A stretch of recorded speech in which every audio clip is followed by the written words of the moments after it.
आज हम लोग 9th क्लास का पहला चैप्टर आउट करेंगे।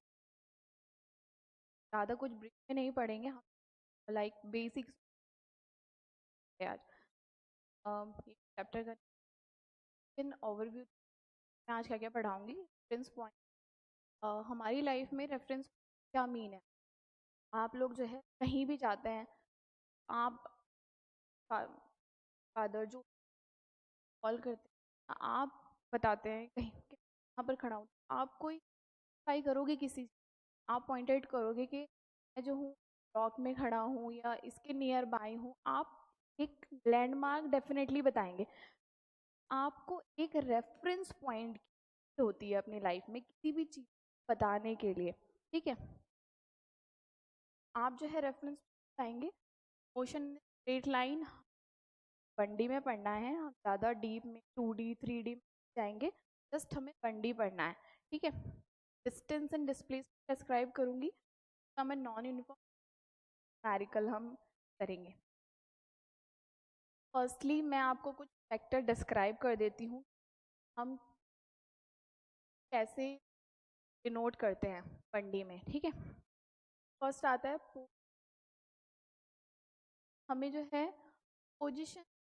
अब मैंने यहाँ एक्स से डिनोट कर रखा है, पोजीशन कर रखा है। आप लोगों ने नंबर लाइन पढ़ा हुआ है, ठीक है। नंबर लाइन में आप देखते हैं लेफ्ट में हम लोगों को माइनस डिजिट में और राइट में पॉजिटिव मिलती हैं। ये तो एक अलग थिंग हो गई या माइनस पॉजिटिव, बट मैंने आपको जैसे बताया कि हमें जो है इस चैप्टर में सिर्फ 1D डिस्क्राइब करना है, 2D पे नहीं जाना है। तो 1D क्या होगा, एक लाइन के फर्दर, ठीक है। एक लाइन पे क्या होगा, आप एक्स एक्सिस ही पढ़ोगे, 2D आ जाएगा, तब आप बाई एक्सिस पढ़ोगे। तो आपको बाई एक्सिस पे जाना नहीं, जस्ट एक्स पे जाना है। तो हम पोजीशन को यहाँ पे सिर्फ एक्स से डिनोट करेंगे। देन आता है टाइम। आपको जनरली पता है, आप पढ़ के आए हो, ठीक है। आपको टाइम डी से डिनोट, डिस्टेंस को डी से डिनोट करते हैं, डिस्प्लेसमेंट को स्मॉल एस से और इसको कैपिटल एस से। बच्चे जो है स्पीड और डिस्प्लेसमेंट के डिनोटेड सिंबल्स में बहुत ज़्यादा कंफ्यूज जाते हैं। आप लोगों को इस चीज़ में बिल्कुल भी कंफ्यूज है, बिकॉज ये small S speed capital S, ठीक है। कहीं भी लिख रहा है स्मॉल एस तो that's by this is displacement, कहीं लिख रहा है capital S that's mean speed, ठीक है। और है वेलोसिटी एंड एक्सेलरेशन, ये हम हमारे न्यूमेरिकल्स में यूज होंगे, ठीक है, ये वाली डिजिट्स। अब आता है मैंने बताया था कि location of the object point 1D, हम लोगों को 1D पढ़ना है। 1D पढ़ने से पहले मैं इस चैप्टर का ही मीन पढ़ लेते हैं कि चैप्टर का जो नेम है motion, what's the mean of motion. Motion क्या है कि कोई भी ऑब्जेक्ट अपनी पोजीशन कर रहा है one point two another point, ठीक है। मैं आप डिस्क्राइब करती हूँ। यही हमारा पोजीशन, कोई भी पार्टिकल है या कोई भी बॉडी है, वो पॉइंट ए से पॉइंट बी पर पहुंच रही है। क्या क्या चीज़ चेंज हुई है, फर्स्टली उसकी position and with respect to time, time बढ़ रहा है क्योंकि वो पॉइंट ए से पॉइंट बी पर पहुंचा है। तो कुछ तो टाइम लगा होगा ना उसको, साथ में कुछ डिस्टेंस भी कवर करी होगी उस यहाँ तक, पॉइंट ए से पॉइंट बी तक। तो ये हो गई हमारी position A and then position तो मोशन क्या हुआ कि कोई भी बॉडी या कोई भी पार्टिकल रहा, आप कुछ माने यहाँ पोजीशन ए से पोजीशन बी पर मूव कर रहा है विद रिस्पेक्ट टू टाइम। यही इसकी एक सिंपल सी डेफिनेशन है, मैंने ऑलरेडी मेंशन की हुई कि when an object change is position with time. मैंने पोजीशन विद टाइम को हाईलाइट कर रखा है, दैट्स बाय, क्योंकि आप कुछ भी लिख के आइए डेफिनेशन में, पर आप जो है अगर ये पोजीशन विद टाइम लिखा है तो आपको मार्क्स मिल जाएंगे, अदरवाइज आपको मार्क्स नहीं मिलेंगे, ठीक है। It's said to be in motion. तो कोई भी ऑब्जेक्ट जो है वो अपनी पोजीशन को चेंज कर रहा है with respect to time, that's mean called motion, ठीक है।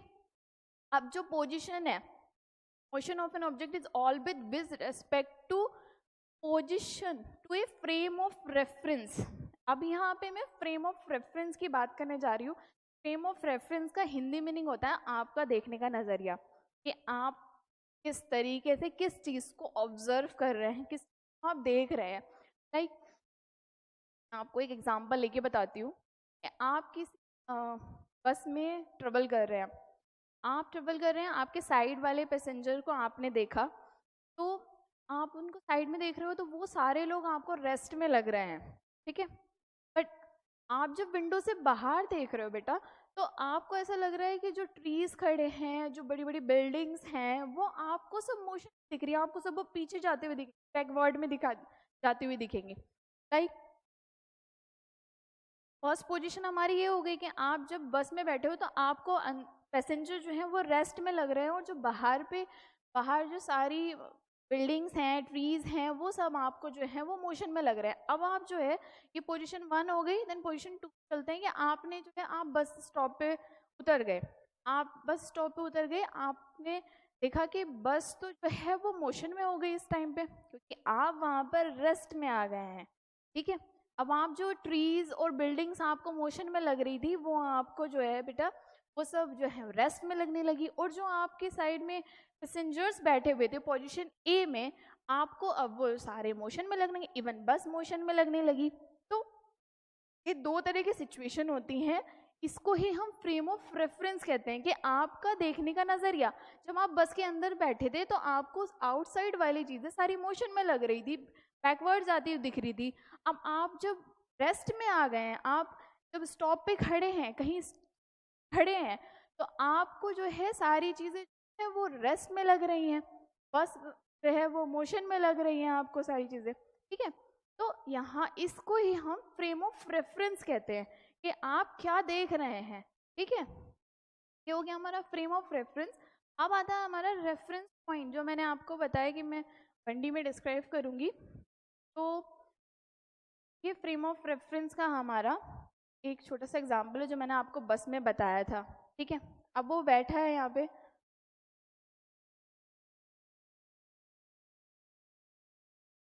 ये चलती हुई जा रही है बस, और बाहर वाले पैसेंजर को लग रहा है कि ये जो है मोशन में है बस, ठीक है। बल्कि जो अंदर बैठा हुआ है, उनको ये लग रहा है कि हम लोग रेस्ट में हैं। तो ये पोजीशन हुई, आपका फ्रेम ऑफ रेफरेंस हुआ बेटा, कि अंदर वाले को लग रहा है आप मोशन में हो, और बाहर वाले को लग रहा है कि आप मोशन में हो, वो रेस्ट में है। तो depend on the frame of reference. अब आता है रेफरेंस पॉइंट क्या होता है। रेफरेंस पॉइंट एक फिक्स्ड पॉइंट होता है, ठीक है, जो चेंज नहीं होता है, वो एक फिक्स्ड पॉइंट है। आप अपने दिमाग में ये चीज बैठा लीजिए बेटा, कि जो फ्रेम ऑफ रेफरेंस है वो एक फिक्स्ड पॉइंट है, is considered in line, surface, space. Line होगा हमारा 1D, लाइक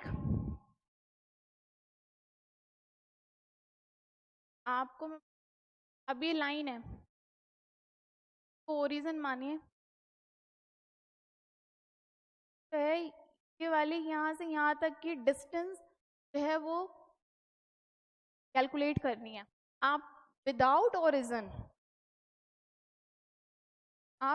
ओरिजिन, मुझे ये वाली डिस्टेंस कैसे डिस्क्राइब करेंगे। आप विदाउट ए रेफरेंस, आप मुझे ये बता दीजिए कि कैसे आप इसको कैलकुलेट करें। अब बेटा आप इसको कैलकुलेट कर ही नहीं पाओगे विदाउट रेफरेंस। तो जैसे कि नंबर लाइन में हम लोग पढ़ते हैं कि हमें ओरिजिन से, जब हमें ओरिजिन पता चल जाता है, तो हम इसकी आराम से डेफिनेशन डिस्टेंस निकाल लेते हैं यहाँ से यहाँ तक। देखिए यहाँ से यहाँ तक भाई ये 4 मीटर है, तो आप जो है इजीली इसको कैलकुलेट कर लोगे कि भाई ओरिजिन से इस पॉइंट की, इससे यहाँ ओरिजिन से इस पॉइंट तक की डिस्टेंस जो है वो 4 मीटर है। आप इजीली कैलकुलेट कर लोगे, ठीक है। तो ये आप ऑलरेडी पढ़ चुके हो नंबर लाइन में, ये हुआ हमारा लाइन वाला। अब बात आती है सरफेस की। सरफेस होती है बेटा 2D, ठीक है। अभी यहाँ जा रहा है कोई, या यहाँ जा रहा है कोई पॉइंट, ठीक है, ये मूवमेंट हुई 2D। सरफेस हुआ हमारा, फ्लोर हो गया, हो गई इस तरह की सरफेस, ठीक है। अब स्पेस हो गई, स्पेस है 3D, हाउस फ्लाई है, हनी वी, वो कभी इधर जाएगी कभी उधर जाएगी, उसका मन है वो यहाँ उड़ेगी यहाँ उड़ेगी, ठीक है। ये हुआ सरफेस, पर वो कुछ तो रेफरेंस लेके चल रही होगी ना, वो यहाँ पे कुछ तो रेफरेंस लेके उड़ी ना बेटा, तो उसको एक रेफरेंस पॉइंट जो है वो लेना ही पड़ता है। विदाउट रेफरेंस पॉइंट आप किसी चीज नहीं कर पाओगे। मैं आपके आगे आपको एग्जांपल बता देती हूँ रेफरेंस पॉइंट। आप जो है, आप मान लो कि आप स्कूल जा रहे हो, स्कूल से आपको एक शॉप पे जाना है, तो आप स्कूल शॉप पे जाओगे तो आप कोई रेफरेंस लोगे कि भाई मैं पहले जो हूँ कोमल के घर गया, कोमल का घर 100 मीटर दूर था। कहाँ से दूर था बेटा? स्कूल से था। कोमल का घर 100 मीटर कहाँ से था? शॉप से, स्कूल से था। अब कोमल के घर से खोलो का घर कितना था? 100 मीटर ही था, पर किसके घर से था? कोमल के घर से था। कोशमा का घर किसके घर से था? खोलो के घर से था। आप स्कूल से भी ले सकते हैं कि आपको स्कूल से जाना है कोस्मो के घर, तो आप किसका रेफरेंस ले रहे हो कोस्मो के घर जाने के लिए? स्कूल का ले रहे हो सकता है आप कोमल के घर हो सकता है खोलो के घर हो, पर आपको एक रेफरेंस पॉइंट तो लेना पड़ रहा है ना। विदाउट रेफरेंस पॉइंट आप मुझे बता दीजिए कि आप कोस्मो के घर कैसे पहुंच जाएंगे? आप कोस्मो के घर विदाउट रेफरेंस पॉइंट नहीं पहुंच पाएंगे, तो आपको स्कूल, कोमल या खोलो के घर जाना पड़ेगा। वो किसका घर है? कोस्मो से 100 मीटर है। केविन का को 100 मीटर, शॉप है 100 मीटर। स्कूल से शॉप का कितना डिस्टेंस हुआ? 600 मीटर। तो आप किसका रेफरेंस ले रहे हो? स्कूल का रेफरेंस ले रहे हो शॉप पे पहुंचने के लिए, ठीक है। आप बीच में शायद कोमल के घर रुक गए हों, खोलो के घर रुक गए, कोगिश के घर रुके, कोशमा के घर रुके, इट्स योर चॉइस। बट आपको जो है विदाउट रेफरेंस पॉइंट आप जो है किसी भी चीज़ को डिफाइन नहीं कर पाओगे कि आप कहाँ हो। अब आपसे जनरल एक चीज़, आप जो है कहीं किसी को एड्रेस बता रहे हो, मैं पूछा आप कहाँ रहते हो, तो आप क्या बताओगे कि मैं यहाँ रहता हूँ। अब उसको तो नहीं पता कि आप कौन से लैंडमार्क में रहते हो, आपको मेंशन करना पड़ेगा ना कि मैं जो हूँ सेक्टर में रहता हूँ, ब्लॉक में रहता हूँ, B1 में रहता हूँ या B2 में रहता हूँ, इस सिटी में रहता हूँ, इस स्टेट में रहता हूँ। आपको हर चीज़ मेंशन करनी पड़ेगी। तो जो आपका ब्लॉक था A1, B2, sector, city, district, state, ये जो भी चीज़ें हैं बेटा वो सारी ही आपकी रेफरेंस पॉइंट हैं। बिना रेफरेंस पॉइंट के आप उन्हें अपना एड्रेस तक नहीं बता पा रहे हो। तो रेफरेंस पॉइंट जो है वो एक फिक्स्ड पॉइंट है, ठीक है। अब आपके मैं जनरल इसके एग्जांपल बता देती हूँ क्या होते हैं।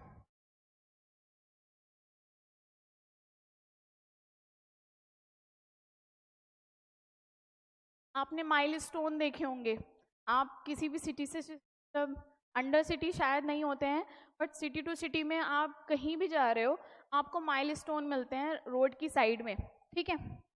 रोड की साइड में आपको लिखा होता है कि कौन सी सिटी कितनी दूर पे है, तो उनको बेटा माइलस्टोन कहते हैं। उसमें आपको किलोमीटर्स जो हैं वो कुछ माइलस्टोन जो है वो 500 मीटर्स पे लगे होते हैं, कुछ 1-1 किलोमीटर पे लगे होते हैं, कुछ कुछ और डिस्टेंस पे लगे होते हैं, ठीक है। ये गवर्नमेंट ने अपनी तरफ से लगवाए हुए हैं।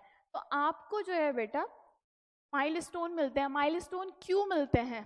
आपको सिर्फ माइलस्टोन इसलिए मिलते हैं कि आपको कुछ मतलब वो रेफरेंस बता रहे होते हैं कि अरे इतने दूर पे वो वाली सिटी आने वाली है, ठीक है, दूसरी सिटी आने वाली है, कि लेफ्ट बचा है 18 किलोमीटर लिखा होता है कहीं कहीं।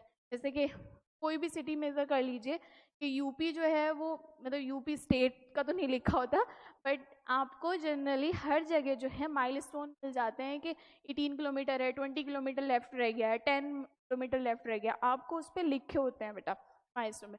अब आप कहीं घूमने गए हो तो वहाँ पे लिखा होता है,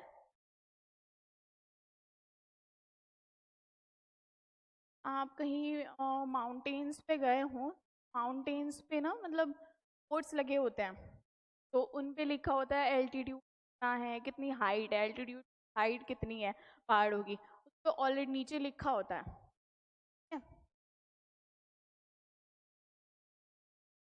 एल्टीट्यूड होता है उन पे कि पहाड़ों पे ट्रैकिंग करने से पहले नीचे ग्रीन बोर्ड, वाइट बोर्ड जो भी उन्होंने करे होते हैं, पर उस लिखा होता है कि एल्टीट्यूड कितना है, कौन सी हिल किस डायरेक्शन में है, तो ये सारी चीज़ें वो लोग मेंशन करते हैं। थर्डली, आपने कभी आप नियर बाय घूमने गए हो बीचेस वगैरह पे, वहाँ पे क्या होता है, सी लेवल लिखा होता है। ठीक है, सी लेवल क्या है बेटा? सी लेवल जो है, जैसे कि साइंटिस्ट का भाई काम है रिसर्च करना, लोग रिसर्च करके हम लोगों को अवेयरनेस फैलाते रहते हैं हम लोगों में कि 2025 तक इतना पानी आ जाएगा, बिकॉज हमारे ग्लोबल वार्मिंग की वजह से ग्लेशियर पिघल रहे हैं, तो हमारा सी लेवल जो है वो बढ़ता जा रहा है। ठीक है, तो उस पर मेंशन होता है कि भाई 2050 तक यहाँ तक पानी आ जाएगा। वो लोग, उन लोगों ने बोर्ड लगा रखे हैं जहाँ तक पानी आने का उनकी मतलब अप्रोक्सीमेशन है उस वाटर लेवल की, कि भाई 2050 तक यहाँ आ जाएगा, 2060 तक वहाँ तक आ जाएगा। वो लोग एक देख लेना आप लोग कि उन लोगों ने मेंशन कर रखा है। ठीक है, तो मुझे लगता है आपको रेफरेंस पॉइंट समझ आ गया बेटा। ठीक है, हम लोग नेक्स्ट स्लाइड पर चलते हैं। नेक्स्ट स्लाइड है difference between rest and motion. तो रेस्ट एंड मोशन क्या होता है बेटा कि फर्स्टली चेंज इन पोजिशन, मैंने जैसे कि बताया था आपको फ्रेम ऑफ रेफरेंस। ठीक है, वैसे ही चेंज, वैसे ही रेस्ट एंड मोशन में है। रेस्ट क्या होता है? कोई चीज़ रुकी हुई है, मैं अभी यहाँ पर हूँ, तो आप कुछ लोगों को लग रहा हो कि मैम रेस्ट में है, मैंने मूव करा, कुछ बच्चे कहेंगे कि नहीं मैम तो मोशन में है। तो it's depend on frame of reference firstly. ठीक है, मैं आपको सेकेंड थिंग भी बताती हूँ बेटा कि कोई भी चीज़ इस पूरे यूनिवर्स में ना तो रेस्ट में होती है और ना ही मोशन में। मैं आपको दोबारा रिपीट करती हूँ इस चीज़ के लिए कि कोई भी चीज़, द होल वर्ल्ड, ना तो रेस्ट में है और ना ही मोशन में है। आप लोगों को अब ये बताइए, कुछ बच्चों को लग रहा था कि मैं रेस्ट में हूँ, कुछ बच्चे ऑब्जर्व कर रहे होंगे कि नहीं मैम तो मोशन। ठीक है, तो it's a point of view of yours. Firstly I am tell the things के मैं अब यहाँ पर खड़ी हूँ अराउंड अबव द अर्थ। ठीक है, अब अर्थ क्या है, किसके, अर्थ जो है किसके राउंड राउंड घूम रही है? सन के रिवॉल्व घूम रही है ना।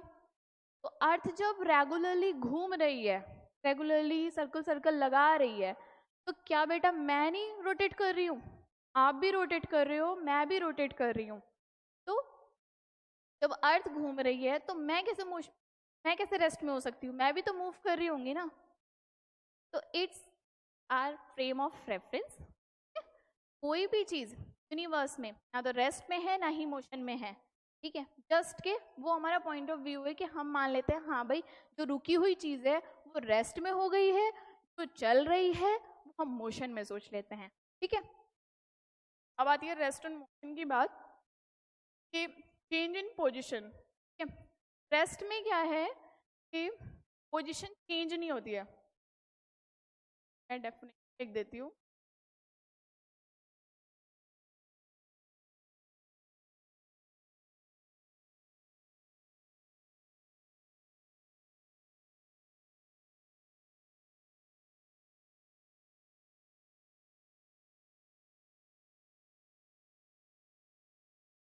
with time, it's in position with time.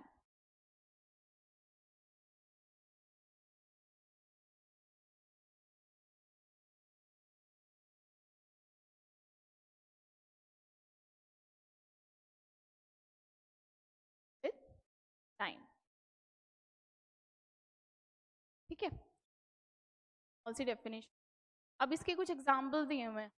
ठीक है, जैसे मैंने आपको रेस्ट ऑलरेडी मोशन में बताया हुआ था, मैंने आपको फ्रेम ऑफ रेफरेंस का जो एग्जाम्पल दिया था, मैंने उसमें दिया था कि आपको विंडो से बाहर जो है सारी चीज़ें रेस्ट में लग रही थी। ठीक है, ट्रीज रहे, बिल्डिंग्स रहे, तो उसी का एग्जाम्पल है बेटा रेस्ट में। ये हज़ारों हज़ारों साल खड़े हैं। ट्रीज जो हैं वो 1000 ईयर हो गए हैं, 100 ईयर हो गए हैं भाई, तो कुछ कट जाते हैं पर कुछ तो खड़े हैं ना। कट के भी वो चीज़ें जो हैं वो नीचे ही हैं, ज़मीन में ही हैं, वो तब भी रेस्ट में ही हैं। ठीक है, वो पता नहीं कितने साल हो गए वो खड़ी है। बिल्डिंग है हमारी, साल पुरानी बिल्डिंग देखी होंगी आपने, वो जहाँ स्थित थी आज भी वो वही है बेटा। ठीक है, उसमें कोई डिफरेंस नहीं आया है। हाँ, आप उसको मैनेज कर रहे हो चीज़ें, आप उसमें कुछ, आपने एक बिल्डिंग और बढ़ा ली, उसके ऊपर एक और फ्लोर रखवा लिया, तो इट्स योर विश।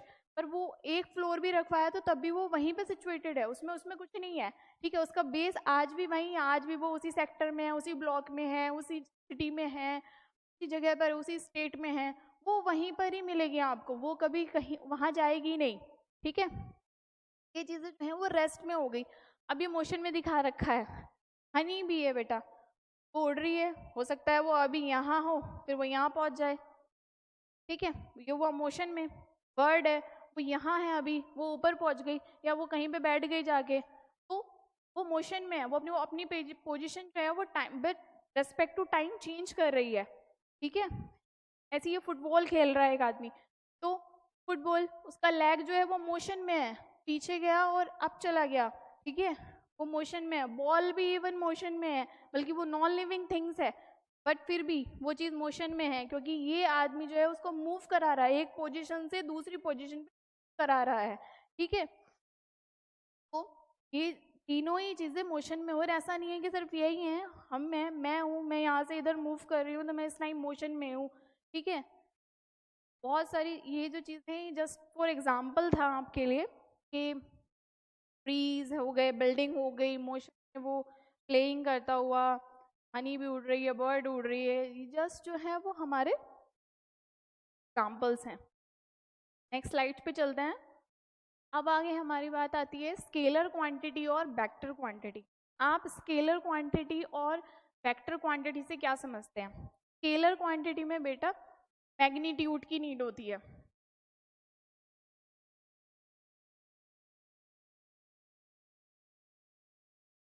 अब आप पूछेंगे मैम मैग्नीट्यूड क्या होता है?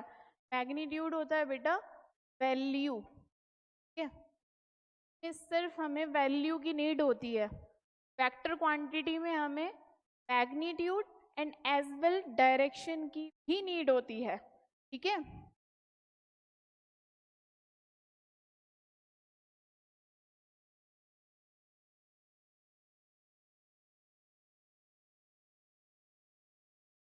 डायरेक्शन, ठीक है, मैग्नीट्यूड वैल्यू, ठीक है, ये हुई हमारी स्केलर क्वांटिटी।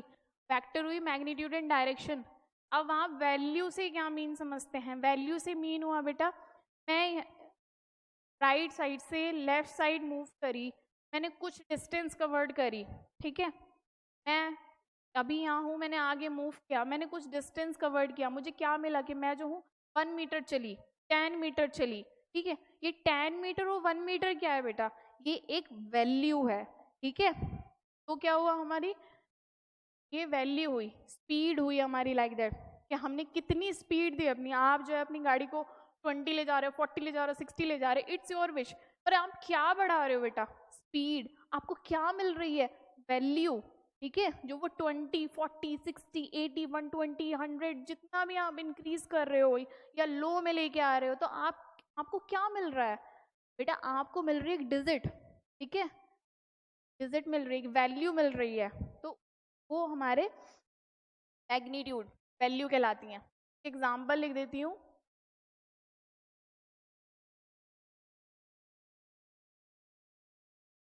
वैल्यू एग्जाम्पल हुए डिस्टेंस। डिस्टेंस में हमें मिलता है बेटा डायरेक्शन नहीं मिलती हमें, कि हो सकता है मैं यहाँ से, मैं यहाँ थी, यहाँ गई, मैंने ऐसे ऐसे करके पाथ कवर किया, तो ये जो पाथ था ये कुछ 100 किलोमीटर था, मुझे क्या मिली? डायरेक्शन थोड़ी मिली, मैंने जो है मतलब मुझे जो है ये वैल्यू मिली कि भाई मैं तो इतने किलोमीटर ट्रेवल करी, ठीक है। यहाँ पे 100 क्या मिला था हमें? वैल्यू मिली, तो डिस्टेंस हुआ, स्पीड हुई, एक्सेट्रा। अभी हम बात करते हैं वेक्टर की। जैसे कि मैंने बताया वैल्यू क्या होती है, एक डायरेक्शन। डायरेक्शन में क्या, जहाँ पे हमें वैल्यू और डायरेक्शन बोथ मिले। मैंने आपको अभी एग्जांपल दिया था कि मैं यहाँ थी, मैं ऐसे ऐसे करके यहाँ पर पहुँची, तो ये क्या थी? हमारी डिस्टेंस थी, और ये हमारी डायरेक्शन हुई, ठीक है। ये ऐसे करके हमें जो था 100 किलोमीटर था और 0.82, ठीक है। अब ये क्या हुई हमारी स्ट्रेट डायरेक्शन हो गई। हमें यहाँ क्या मिल रहा है? हमें यहाँ वैल्यू भी मिल रही है और हमें इवन यहाँ डायरेक्शन भी मिल रही है, तो हमें बोथ मिल रही हैं, ठीक है। तो इसके एग्जाम्पल हुए बेटा, एग्जाम्पल की बात कर लेते हैं। एग्जाम्पल हुए डिस्प्लेसमेंट, डिस्प्लेसमेंट में हमें डायरेक्शन और वैल्यू दोनों मिलती हैं बेटा, ठीक है। हुआ, वेलोसिटी हो गई एंड मोमेंटम, मोमेंटम की थोड़ी बड़ी बातें हैं, आपको 11th में जाके अब पढ़ाई जाएंगी, ठीक है। ये हो गई आपको आपकी स्केलर और वेक्टर क्वांटिटी। देन हम नेक्स्ट स्लाइड पे चलते हैं कि parameter of motion, distance and displacement. आपको डिस्टेंस और डिस्प्लेसमेंट में क्या अंतर है बेटा, मैं आपको फाइन करती हूँ एग्जाम्पल। फर्स्टली मैं आपको इसकी डेफिनेशन बता देती हूँ कि डिस्टेंस जो है हमारा एक एक्चुअल पाथ होता है कि मैं जो हूँ आज फिर मैं अपने घर थी, फिर मैं नानी के घर गई, फिर मैं चाची के घर गई, मैं पापा के घर गई, फिर मैं नानी के घर चली गई, फिर मैं अपने फ्रेंड के घर चली गई, ठीक है, और फिर मैं अपने घर आ गई, या फिर मैं वहीं अपने नानी के घर ही हूँ अभी, ठीक है। It's your opinion. ये रहा हमारा डिस्टेंस का कि मैंने पोजीशन ए थी, पोजीशन विद एग्जांपल समझ लेते हैं बेटा। मैं जो हूँ पहले यहाँ गई, मैंने यहाँ 10 किलोमीटर कवर किया, फिर मैं यहाँ चली गई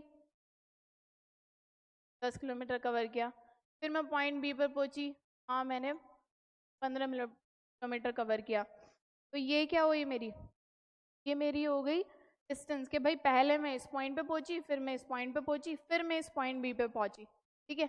ये हो गई मेरी डिस्टेंस। मैं पहले पॉइंट ए पे थी, फिर मैं पॉइंट पॉइंट मान लो डी मान लो, तो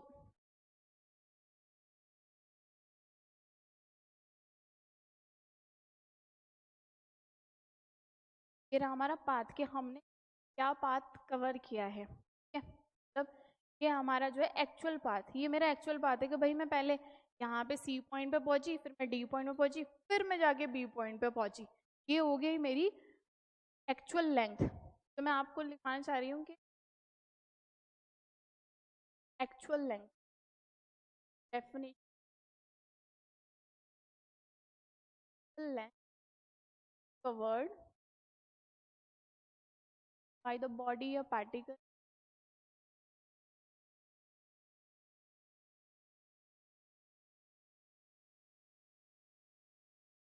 displacement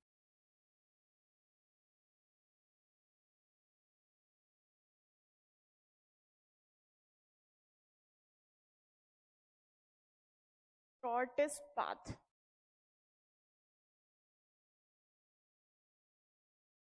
covered by a particle।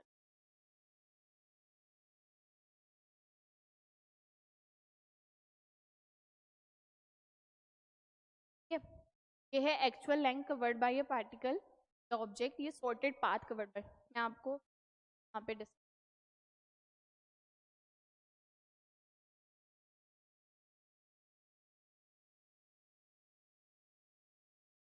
आ गई यहाँ, ये तो मेरी हो गई डिस्टेंस जो मैंने अपनी कवर करी। मैं कहीं पे भी गई, मैं आज नानी के घर थी, चाची के घर थी, पापा के घर थी, अपनी फ्रेंड के घर थी, मैं कहीं भी गई हूँ, मैं पॉइंट बी पर पहुंच गई हूँ, मैं कितना भी डिस्टेंस कवर किया वो मेरा एक एक्चुअल लेंथ था कि मैं अपनी नानी के घर गई थी, फिर चाची के घर चली गई, पापा के घर चली गई, तो बेटा वो हुआ मेरा एक्चुअल डिस्टेंस जो मैंने कवर की। बट जो डिस्प्लेसमेंट होता है वो हमारा होता है शॉर्टेस्ट पाथ, ठीक है, हम स्मॉल एस से डिनोट करते हैं।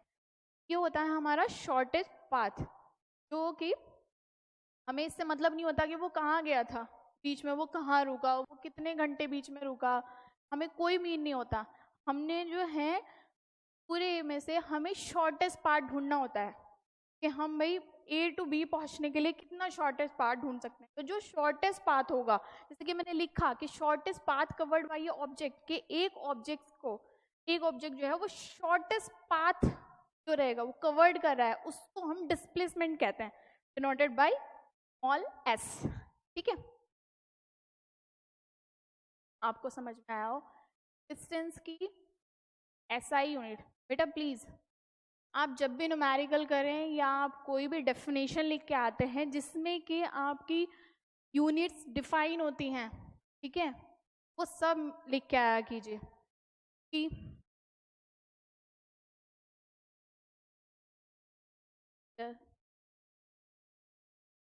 किलोमीटर।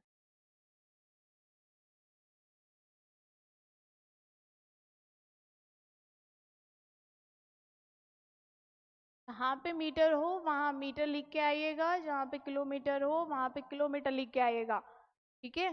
बिना यूनिट्स के जब भी आप न्यूमेरिकल करते हैं या आप कोई भी थ्योरी लिख के आते हैं तो आपके बेटा मार्क्स कट सकते हैं। तो आप जो है सेंटीमीटर में सेंटीमीटर लिख के आइए, मीटर में दिया गई है वैल्यू तो मीटर लिख के आइए, और किलोमीटर में लिखी है तो आप किलोमीटर में लिख के आइए, डिपेंड ऑन यू। और ये उस न्यूमेरिकल पे डिपेंड करता है कि वहाँ क्या चीज़ लिखी हुई है, कौन सी यूनिट दी गई है, क्या आप उसे कन्वर्ट कर रहे हो। बिना कन्वर्ट, अगर आपने कन्वर्ट नहीं की है तो आप एज इट इज उस वैल्यू को लिख के आइए जिसमें वो न्यूमेरिकल आपने किया है, ठीक है। होप आपको ये चीज़ समझ आई होगी डिस्टेंस में। अब हम जो है नेक्स्ट स्लाइड पे चलते हैं। हमारा आता है uniform and non uniform. Uniform motion से आप क्या समझते हैं? एग्जाम्पल ले लेते हैं आप ही लोगों में से। अब स्कूल का एग्जाम्पल ले लेते हैं। अब आपने स्कूल में देखा होगा बेटा कि नर्सरी टू ट्वेल्थ तक आप लोगों की सबकी ड्रेस कोड जो होता है वो सेम होता है। पैंट भी आपकी सेम है, शर्ट भी आपकी सेम कलर की है, इवन आपके सूट के वो ब्लैक होंगे या वाइट होंगे, जो भी स्कूल सोसाइटी डिसाइड करे, डिपेंड ऑन हिमार, तो वो सब ऑलरेडी डिसाइडेड होगा। आपको नर्सरी टू ट्वेल्थ तक सब सेम दिखेंगे। तो आप अपने दिमाग में ये चीज़ फिट कर लीजिए कि यूनिफॉर्म मोशन का मीन होता है एक जैसा, ठीक है। एक वर्ड याद रखना है जस्ट आपको, यूनिफॉर्म मोशन जब भी आए आपको जस्ट ये अपने माइंड में रीड आउट करना है कि मैम ने क्या पढ़ाया था कि एक जैसा, ठीक है। आपको कुछ इधर उधर नहीं देखना है, कुछ नहीं करना है, यूनिफॉर्म मोशन मीन्स एक जैसा, ठीक है। अभी आप मैंने आपको एग्जाम्पल बताया कि नर्सरी टू ट्वेल्थ तक यूनिफॉर्म सेम होती है, ठीक है। आपकी पेन भी सेम है, टाई भी सेम है, सब कुछ आपको सेम दिया जाएगा। इवन आपको अगर कोई सैटरडे संडे या वीकेंड आपकी कोई ड्रेस चेंज होती होगी तो उसमें भी बेटा हाउस में भी हाउस कलर सेम होते हैं, ठीक है। रेड हुआ, ब्लू हुआ, येलो हुआ, ग्रीन हुआ, ये सब हाउस में भी जितने बच्चे आते होंगे ना वो भी सब सेम कलर की आउटफिट्स पहन के आ जाते हैं, यूनिफॉर्म पहन के आते हैं, ठीक है। तो कोई भी अलग नहीं होता है इसमें। आपको नर्सरी टू ट्वेल्थ तक सब लोग सेम कलर का ड्रेस कोड पहन के आते हैं।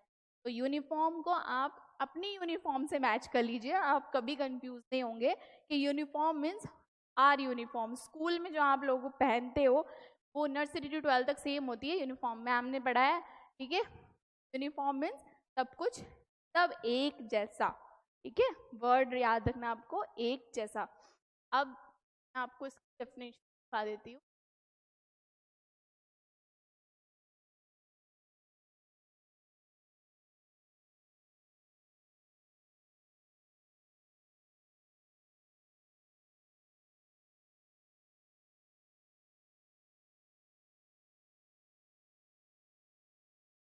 फुल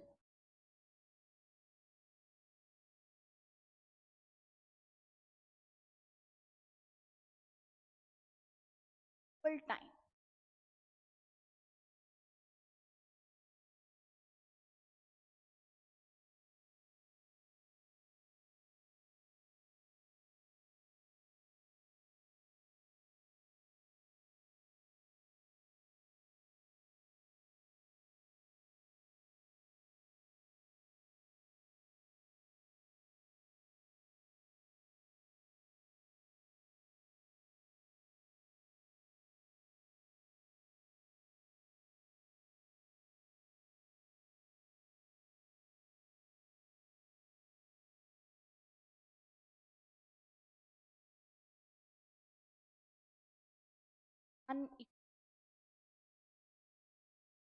अनइक्वल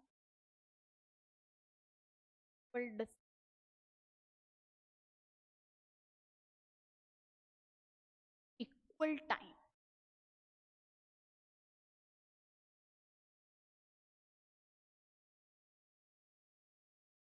हो गया हमारा यूनिफॉर्म। एक ऑब्जेक्ट जो है वो ट्रेवल करता है equal distance in equal time, और नॉन यूनिफॉर्म हुआ an object travel unequal distance in equal time. मैं आपको यूनिफॉर्म मोशन का एग्जाम्पल बता देती हूँ कि यूनिफॉर्म मोशन है क्या। मेरी कार है, कार मान लेते बताया था कि एक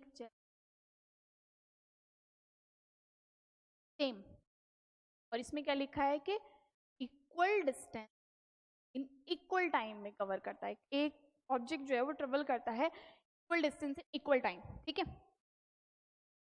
कार पहले ये पॉइंट ए पर थी, फिर ये पॉइंट पर पहुंची, में कुछ नहीं रुका, ये जितनी भी इसने कवर्ड करी ये यहाँ तक 100 मीटर थी, फिर ये 100 मीटर कवर किया इसने, मीटर कवर किया इसने, क्या टाइम पीरियड में कवर किया बेटा? ये 100 मीटर भी 1 घंटे में किया, आगे वाला 100 मीटर भी इसने कुछ 1 घंटे में किया, और ये वाला भी 1 घंटे में किया। मतलब कि इसने 300 किलोमीटर लिख लेते हैं बेटा,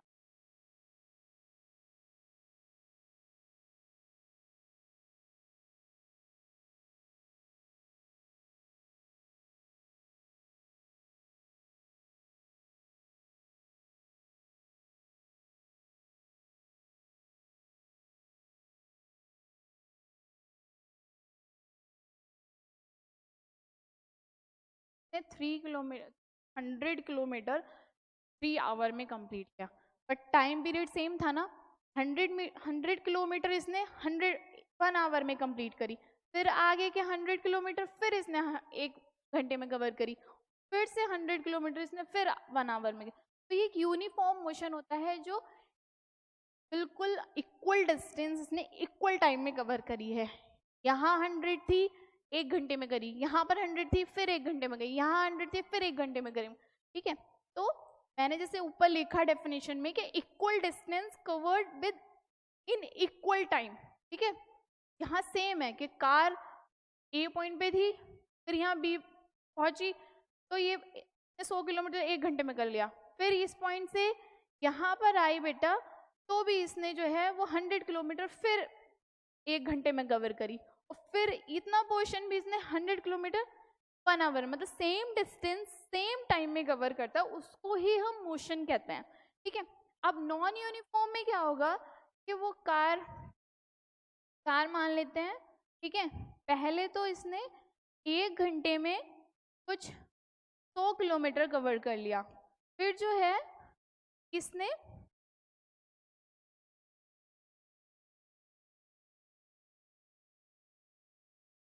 50 किलोमीटर कुछ 2 घंटे में करा, भाई उसकी मर्जी, ठीक है।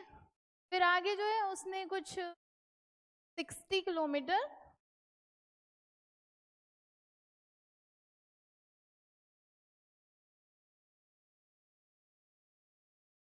1 आवर में complete, it's for him choice, फिर में कवर कर रहा है, मर्जी थी। यूनिफॉर्म मोशन में क्या उसने इक्वल टाइम में इक्वल डिस्टेंस कवर कर ली, ठीक है। और यहाँ पे जो नॉन यूनिफॉर्म है उसने 1 घंटे में 100 किलोमीटर किया, फिर आगे के 50 किलोमीटर उसने 2 घंटे में कवर किया, फिर 60 किलोमीटर उसने फिर 1 घंटे में कवर किया, ठीक है। तो ये नॉन यूनिफॉर्म मोशन है जो स्मूथ नहीं चलता है, वो रुक रुक के चलता है। आपने देखा होगा बेटा, आप जब छोटी क्लास में होंगे आपको एक स्टोरी सुनाई जाती थी रैबिट की और टर्टल की। तो उसमें क्या था कि जो रैबिट था, रैबिट को आप यहाँ पे नॉन यूनिफॉर्म समझिएगा, ठीक है, it just assumption. Uniform motion आप जो है टर्टल को समझो, ठीक है। स्टोरी है, आपने ऑलरेडी बहुत अच्छे से पढ़ी हुई है सभी ने, ठीक है। तो मैं जस्ट आपको ये एग्जांपल दे रही हूँ। तो जब वो रैबिट होता है, रैबिट जो सोचता है जैसे कि वो तो टर्टल तो स्लो स्लो चल के आ रहा है, बट टर्टल आप कभी देखना वो एक यूनिफॉर्म मोशन था, वो रेगुलर 100 किलोमीटर 1 घंटे में कवर करी, 100 किलोमीटर फिर 1 घंटे में कवर करी, और फिर 100 किलोमीटर फिर 1 घंटे में कवर करी। वो जो है रुका नहीं, वो स्मूथ चल रहा था, ठीक है। वो यहाँ से चला, इस पॉइंट बी तक पहुंचा, वो कहीं रुका नहीं, और उसने जो है वो चला इस 3 घंटे 300 किलोमीटर कवर कर ली।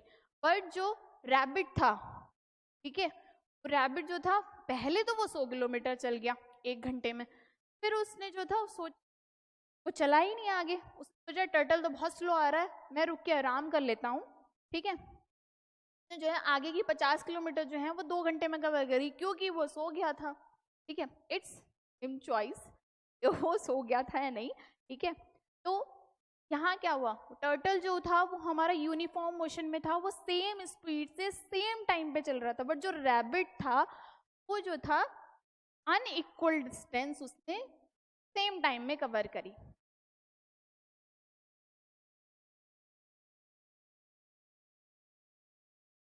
बाय मिस्टेक इक्वल टाइम में उसने अनइक्वल डिस्टेंस, ठीक है। ये the moral of this else के क्या हुआ। सेकंड चलते हैं। अच्छा, मैं आपको इसका ग्राफ बता देती हूँ, ये का ग्राफ।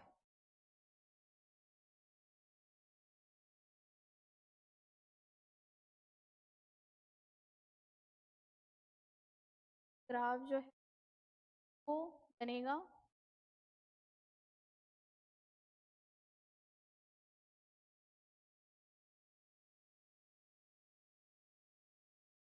टाइम रख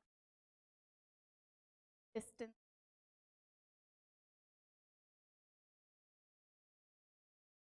एक घंटे में है, फिर अगले घंटे में जो है फिर 20 किलोमीटर चला, फिर उससे अगले घंटे में फिर कोई एग्जाम्पल मान लेते हैं कि कोई भी पार्टिकल जो है वो 1 घंटे में करा, फिर अगले घंटे में फिर उसने 20 किलोमीटर कवर करी, अगले 20 घंटों में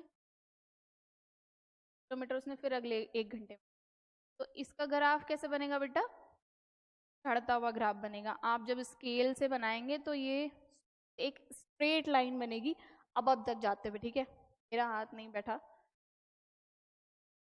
यहाँ ओरिजिन से ये ग्राफ जो है ऊपर चढ़ता हुआ बनेगा बेटा, ठीक है। यहाँ पे टाइम आएगा, आप ये चीज याद रखें कि यहाँ पे टाइम इंक्रीज करेगा, टाइम, और ये रही हमारी डिस्टेंस, ठीक है। ये रहा हमारा यूनिफॉर्म का ग्राफ। अब आता है हमारा नॉन यूनिफॉर्म की बात। नॉन यूनिफॉर्म में भी चीजें तो सेम है, टाइम वही रहा, डिस्टेंस 1 3, हमने कितने घंटे में कवर करी, ठीक है। पहले जो था हमने 20 किलोमीटर सही कवर कर ली,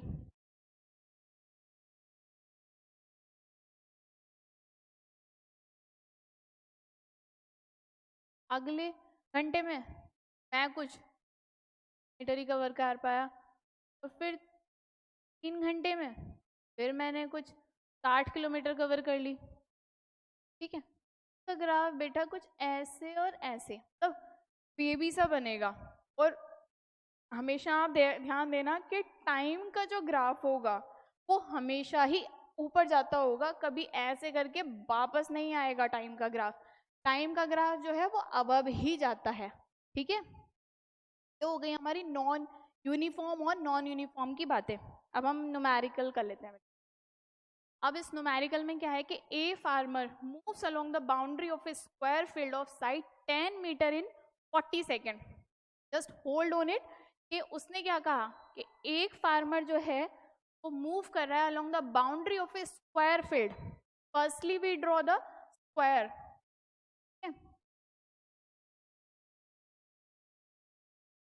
क्या लिख रहा है, square field of side 10 metre, ठीक है। 10 मीटर इधर, स्क्वायर का मीन होता है कि हर साइड जो है उसकी वो 10 मीटर है बेटा, ठीक है।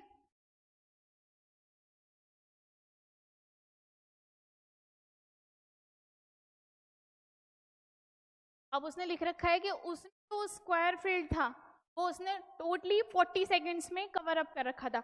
मतलब जो ये एक राउंड है पॉइंट ए, बी, सी और डी। तो एक राउंड स्क्वायर फील्ड का लिया वो कुछ 40 सेकेंड्स में लिया, ठीक है। यहाँ लिख रखते थे 1 राउंड was to 40 सेकेंड, ठीक है। डिस्टेंस कितनी कवर्ड करी है उसने? 40 मीटर।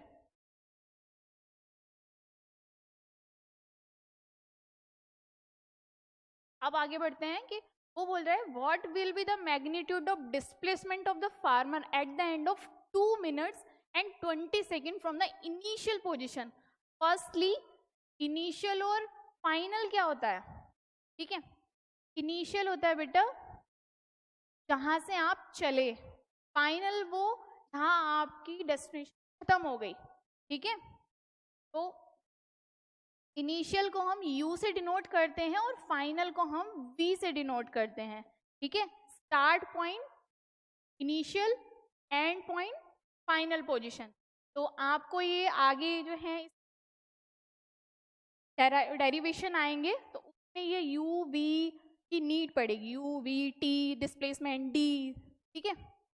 अभी इसकी बात कर लेते हैं। तो इसने क्या बोला, what will the magnitude of displacement of the farmer.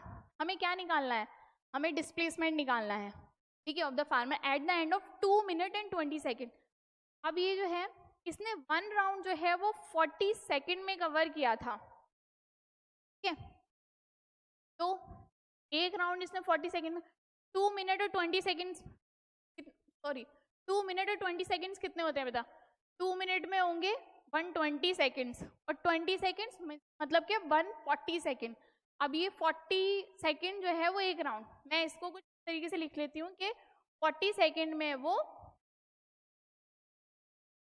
एक राउंड कंप्लीट कर रहा है, ठीक है। तो अगले 80 सेकेंड में उसने 2 राउंड कंप्लीट करे, ठीक है।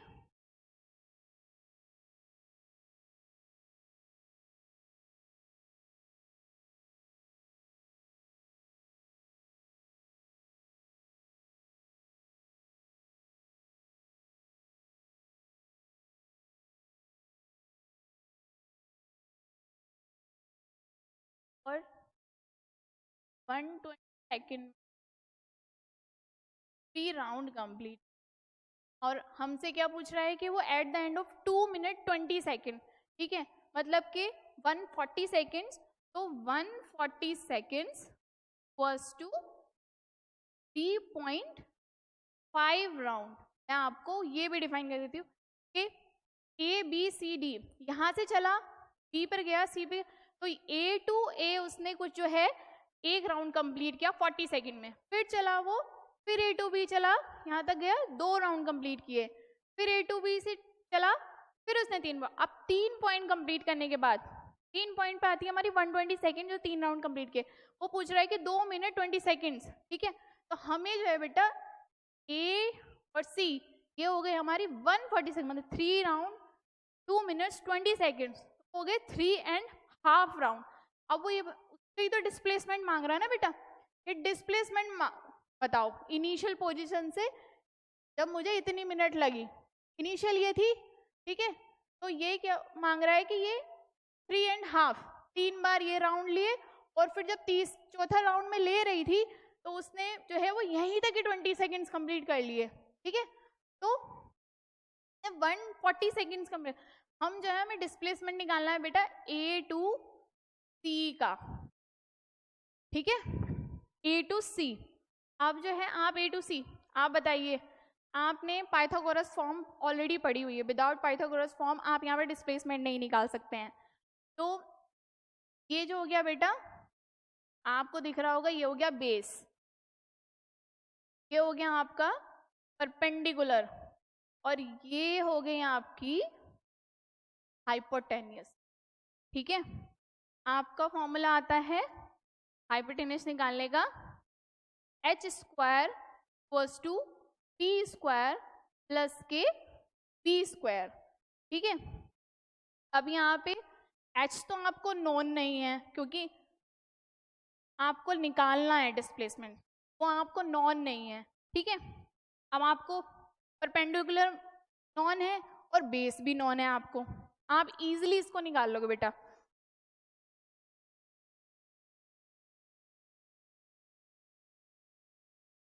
तो एच स्क्वायर आपको निकालना है,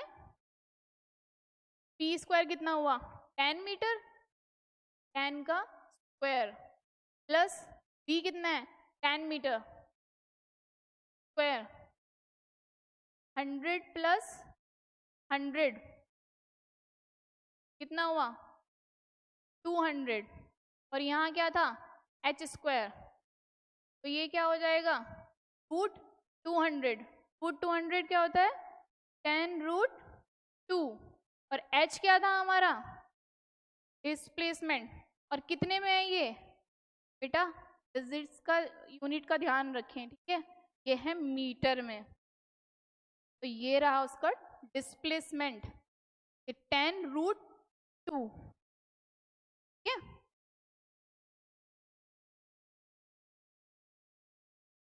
न्यूमेरिकल कर लेते हैं कि a body moves in a circular path, find distance and displace, उसमें सिर्फ हम डिस्प्लेसमेंट निकाल रहे थे, इसमें हम डिस्टेंस भी निकालेंगे और डिस्प्लेसमेंट भी निकालेंगे। इसने कुछ हमें क्वेश्चन दे रखी है कि हमें ए टू बी निकालना है, फिर A to B to C, A B to C D, and फिर होल का निकालना है, ठीक है। Let's start. तो हमें क्या दे रखा है, हमें दे रखा है आर। पहले अगर हमें कहीं कोई चीज दी हुई है, ठीक है, तो फर्स्टली वो मेंशन कर लेनी चाहिए कि हमें क्या चीज दी हुई है। हमें यहाँ पर बेटा आर दिया हुआ है, रेडियस, रेडियस कितनी दे रखी है 7 सेंटीमीटर, और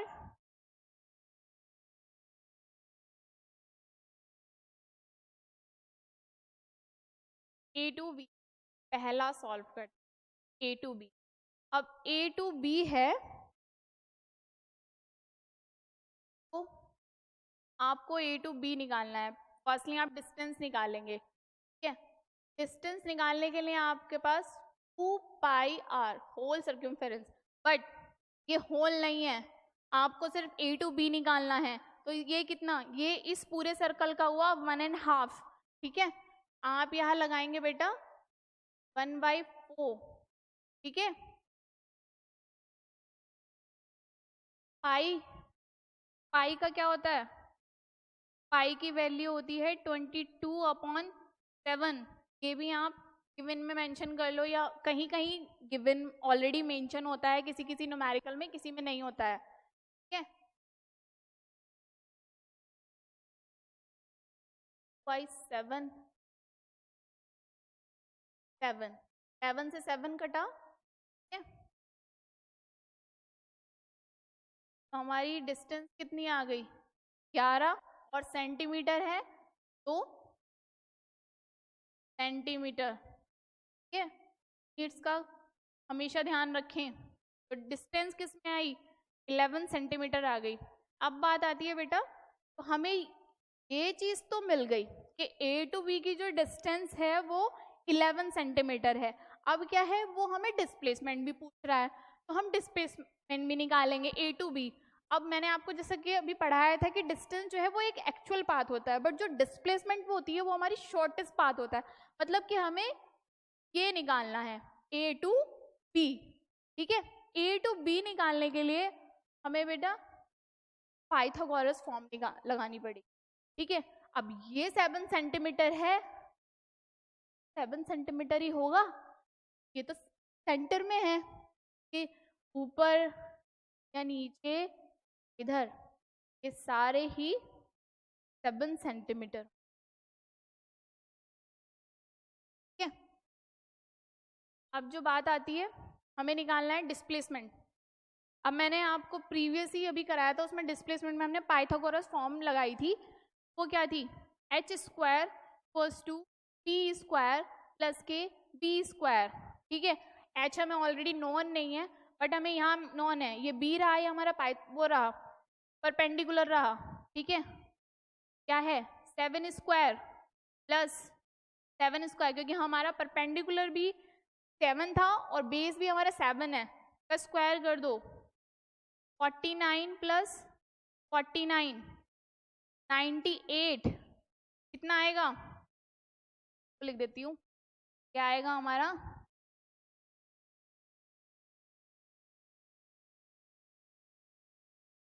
ठीक है, मतलब ये हटा देंगे,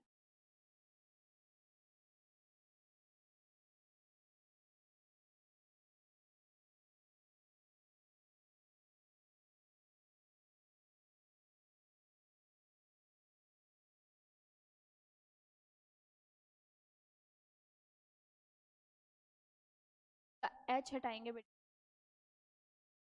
7, यही बेटा हमारी डिस्प्लेसमेंट है। और जैसे मैंने कहा डिस्टेंस में सेंटीमीटर था, तो ये भी सेंटीमीटर, क्योंकि आपने चेंज नहीं करा है। ये हो गई हमारी पोजीशन ए, ठीक है। बात आती है पोजीशन बी की, मतलब 2 वाला पोजीशन चेंज करते हैं, कैलकुलेट करते हैं। ए टू बी निकल चुकी है, ए टू बी टू सी, हमें अब क्या निकालना है, हमें अब यहाँ तक की डिस्टेंस निकालनी है, ठीक है। तो यहाँ पे कितनी, डी इक्वल्स टू, अब ये क्या है बेटा, ए टू बी था हमारा हॉल का 1.5, ठीक है, पर ये तो हाफ सर्कल हो गया ना, आप इसको मत देखो, ये क्या हुआ, ए टू सी हाफ हो गया, तो कितना कहेंगे 1/2, ठीक है, 1/2 इंटू पाई आर, ठीक है, 1/2 इंटू 22/7 इंटू 7, 7 to 7 2, डिस्टेंस कितनी आ गई 22 सेंटीमीटर। अब क्या कैलकुलेट करना है हमें, हमें करना है डिस्प्लेसमेंट। पर डिस्प्लेसमेंट क्या होगी, डिस्प्लेसमेंट हमारी होगी बेटा ये,